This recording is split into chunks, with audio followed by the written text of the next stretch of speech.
কি অবস্থা ছোট ভাই, কেমন আছো? এই তো আলহামদুলিল্লাহ ভালো আছি। তোমার ব্যবসা বাণিজ্যের কি অবস্থা, কেমন চলতেছে? আলহামদুলিল্লাহ ভাই, ব্যবসা ভালোই চলতেছে। ড্রাগন ফলটি তো ভালোই। এই ড্রাগন ফল কত করে ব্যস্ত আছো? ড্রাগন ফল তো 150 টাকা কেজি। আর পেয়ারা কত করে ব্যস্ত আছো? পেয়ারা তো ভাই 80 টাকা কেজি। এক কাজ করো, 1 কেজি ড্রাগন ফল দাও, আর 1 কেজি পেয়ারা দাও, একটু বাইসা ভালোটা দিও। আচ্ছা ভাই ঠিক আছে, দিতেছি।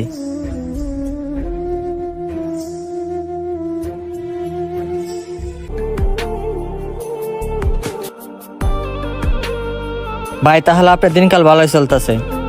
হ্যাঁ ভালোই চলতেছে। তোমার কি খবর? ভাই ফল কি বাড়িতে লয়ে যাইতেছেন? আরে না, শ্বশুর অসুস্থ, সকালবেলা শ্বশুর বাড়ি থেকে ফোন দিছে, তার জন্য এই ফল নিয়ে যাইতেছে। তোমার ফলের দাম কত? আপনার ভাই 500 টাকা হয়েছে। ও 500 টাকা হইছে। আচ্ছা দাঁড়াও দিতাছি, এই নাও তোমার টাকাটা। ভাই কাকা আসছিল। ও বাবা আসছিল? কিসের জন্য আসছিল? আইছিল ফল টল দেখতে, আতায়